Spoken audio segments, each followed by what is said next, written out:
Hi hello నమస్తే అండి. Welcome back to Vantasala. నేను మీ విజయాని. ఈరోజు నేను మీకు సల్లగుత్తులు చూపిస్తున్నాను. సల్లగుత్తులు అంటే గులాబీ పూలు అంటారు కదా, అవన్నమాట. అమ్మ వాళ్ళు చిన్నప్పుడు సల్లగుత్తులనే అనేవారు. తర్వాత తర్వాత గులాబీ పూలు అని వచ్చింది కానీ. అయితే ఈరోజు నేను కారం గులాబీ పూలు చూపిస్తున్నాను. పోయిన సంవత్సరం మన సంక్రాంతికి నేను స్వీట్ గులాబీ పూలు చూపించానండి. చాలా మంచి రీచ్ వచ్చింది. అది కూడాను చాలా మంచి లైక్స్ కామెంట్స్ కూడా వచ్చాయి. ఇన్స్టెంట్గా అప్పటికప్పుడు కలుపుకుని ఎలా చేసుకోవాలి, నానబెట్టే పని లేకుండా అని చెప్పేసి చేసి పెట్టాను అనమాట. అయితే ఈ రోజు ఏంటంటే కారం గులాబీ పూలు చూపిస్తున్నాను. చాలా టేస్ట్ బాగుంటాయి అనమాట. పర్ఫెక్ట్ కొలతలతోటి మనం చేసామనుకోండి, అసలు ఎంత తొందరగా చక్కగా చేసేసుకోవచ్చో. ఆ గుత్తు నుంచి కూడా మనకి ఈజీగా వచ్చేస్తుంది. పిండి కొలత కూడా కరెక్ట్గా ఉండాలి. మరి అలా కరెక్ట్గా చేసుకోవాలి, టేస్ట్ కూడా కారం కారంగా బాగుండాలంటే ఎలా చేయాలో చూపిస్తాను చూడండి. ఇదిగోండి, ఇది గులాబీ పూలు వేసేది. నేనైతేనండి ఇప్పుడు వేసేటప్పుడే నూనె పొయ్యి మీద పెట్టేసి అప్పుడు ఈ సల్లగుత్తి ఇందులో పెట్టేస్తాను అనమాట, గులాబీ పూలది ఇది. అయితే మామూలుగా ఏంటంటే కొత్తది అనుకోండి, అందులో నానబెట్టుకోవడం ఇదంతా అవసరం అవుతుంది. కొత్తవి కొంచెం పొదినెక్కాలి, తొందరగా రావు అనమాట. కొన్ని బాగానే వచ్చేస్తాయి, కొన్ని సరిగ్గా రావు. అలాంటప్పుడు కొంచెం ఒక గంట ముందు నూనెలో పెట్టేసుకున్నా సరే సరిపోతుంది అనమాట. ఇదైతే అవసరం లేదు. అప్పటికప్పుడు మనం ఇలాగా పిండి కనుక్కునే ముందు మూకుడికి ఆయిల్ వేసేసి వెలిగించుకుంటాం కదా, అప్పుడు సిమ్లో పెట్టేసి ఇలా పెట్టేస్తే పిండి అది కలుపుకునే లోపల సరిపోతుంది అనమాట. ఇలా కలుపుకోవాలో చూపిస్తాను. నూనె కాగుతూ ఉంటుంది. ఏ గ్లాస్తో అయితే మనం బియ్య పిండి తీసుకుంటాం అన్నీ అదే గ్లాస్తో కొలుసుకోవాలి. ఇక 2 గ్లాసులు నేను బియ్య పిండి వేసాను అనమాట. బియ్య పిండి వేస్తున్నానండి. ఏదైనా ఒక గ్లాసు కానీ గిన్నె కానీ మెజర్మెంట్కి తీసుకోండి. 1 గ్లాసు శనగపిండి, కొంచెం శనగపిండి తక్కువైనా పర్వాలేదు, మరీ ఎక్కువ వేసుకోకూడదు అనమాట. 1 గ్లాసు మైదా పిండి, 2 గ్లాసులు బియ్య పిండి అయితే 1 గ్లాసు శనగపిండి, 1 గ్లాసు మైదా పిండి. జీలకర్ర 1 స్పూన్ వేస్తున్నాను. ఇవి జీలకర్ర ఇవన్నీ కూడా ఆప్షనల్ అండి. వాము 1 స్పూను, వాము శనగపిండి వేస్తాం కదా అరుగుదల కోసం అనమాట. ఇక నువ్వులు ఒక 3 స్పూన్లు వేస్తున్నాను. ఆప్షనల్ అనమాట మనకి ఇది, నువ్వులు కూడా, కానీ వేసుకుంటే టేస్ట్ బాగుంటాయి. ఒక చిటికెడు సోడా, వంట సోడా, సాల్ట్ వేస్తున్నానండి. ఒక హాఫ్ టీ స్పూను, రుచికి తగ్గట్టుగా చూసుకుని వేసుకోండి. పచ్చిమిరపకాయలు ఒక 10 పచ్చిమిరపకాయలు ఇలాగ మిక్సీ వేసుకున్నాను. కారం వేసుకునేటట్టయితే కారమైనా వేసుకోవచ్చు, మన ఎర్రకారం ఉంటుంది కదా అది కూడా వేసుకోవచ్చు. ఇవన్నీ వేసుకుని వాటర్ పోసుకుని కలిపేసుకోవాలి.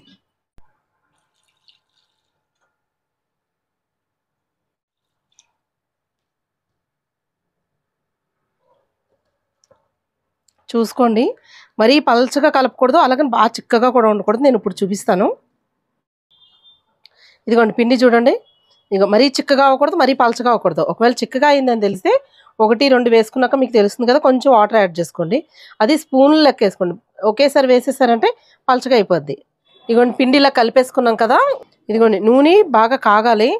ఇగో చూడండి, ఇప్పుడు ఈ గుత్తి ఇలా తీసేసుకుని, ఇది వేడిది, ఇక ఇందులో సగానికి కొంచెం ఎక్కువ రావాలంతే, ఫుల్గా రాకూడదు. చాకు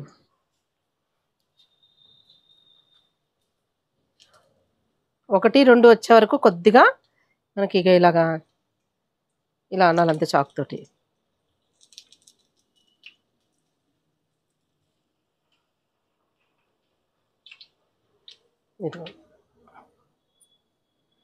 ఇది వేసిన తర్వాత దీని పక్కన ఇలాగే ఉంచాలి.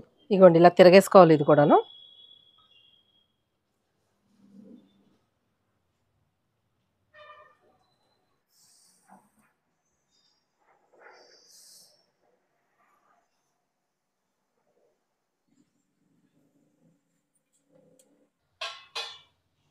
ఇది మనం తీసేసరికి అది ఆల్మోస్ట్ కింద వేగిపోద్దండి. ఇలాగా తిరగేసేసుకోవాలి.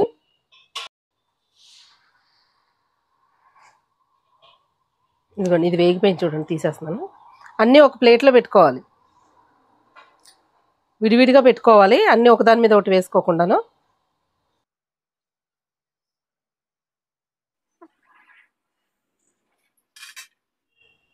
ఇదిగోండి ఇందులో ముంచుతున్నాం కదా, ఇప్పుడు చూడండి పిండి అంటుకోవట్లేదు. ఎందుకంటే ఆయిల్లో వెయ్యకుండా మనం దీన్ని ఇలా పెట్టామంటే అంటుకోదనమాట సరిగ్గా పిండి. ఇగో ఇటు సైడ్ చూడండి అంటుకోలేదు. అలా ఇప్పుడు ఇది వేస్తే సగమే వస్తుంది.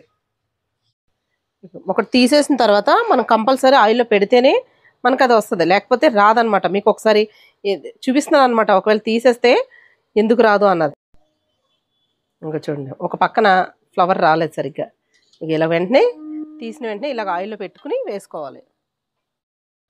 ఇప్పుడు చూడండి అంటుకుంటుంది. ఇదిగో చూసారా,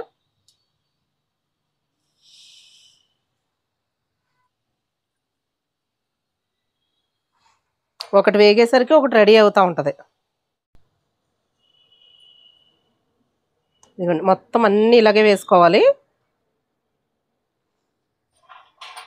ప్లేట్లు అన్నీ విడిగా ఇలా పెట్టుకోండి.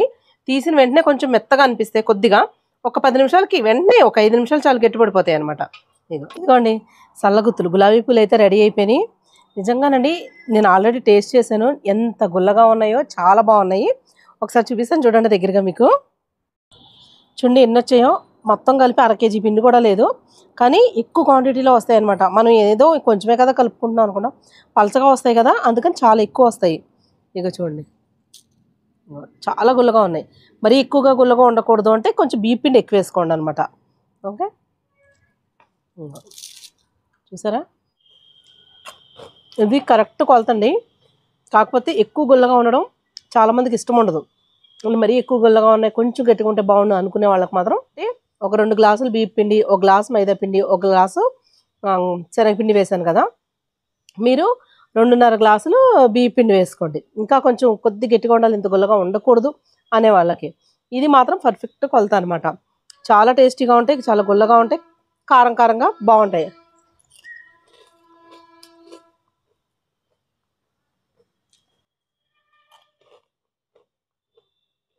చాలా గుల్లగా చాలా టేస్టీగా ఉన్నాయన్నమాట.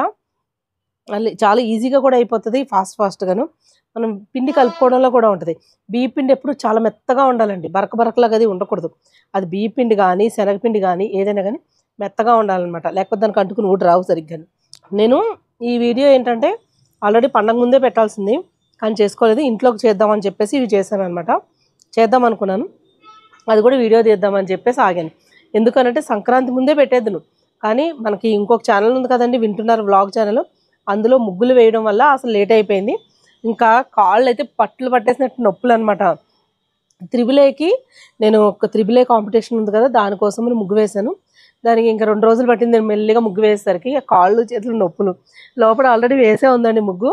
కానీ మీకు వింటున్నారు వ్లాగ్ ఛానల్లో ఫస్ట్ ఫిబ్రవరి 1న నేను వీడియో అప్లోడ్ చేస్తాను, తప్పకుండా చూడండి. ముగ్గు మాత్రం చాలా బాగుంది. ముగ్గులు ఇంట్రెస్ట్ ఉన్నవాళ్ళు ఒకసారి ఆ ఛానల్ చూడండి. చాలా ముగ్గులు పెట్టానండి ఈ సంక్రాంతికి అయితేనే. ఎంత మంచి కామెంట్స్ వచ్చాయో దానికి కూడాను. మరి ఇదైతే టేస్ట్ చాలా బాగుందండి. వీడియో పైన మీ అభిప్రాయం తెలియచేయండి. మా వీడియో నచ్చినట్లయితే మా ఛానల్ సబ్స్క్రైబ్ చేసుకోండి, లైక్ చేయండి, అలాగే షేర్ చేయండి. మళ్ళీ వచ్చే వీడియోలో ఒక మంచి రెసిపీతో పాటు మళ్ళీ కలుసుకుందాం. అంతవరకు సెలవు, బాయ్ బాయ్.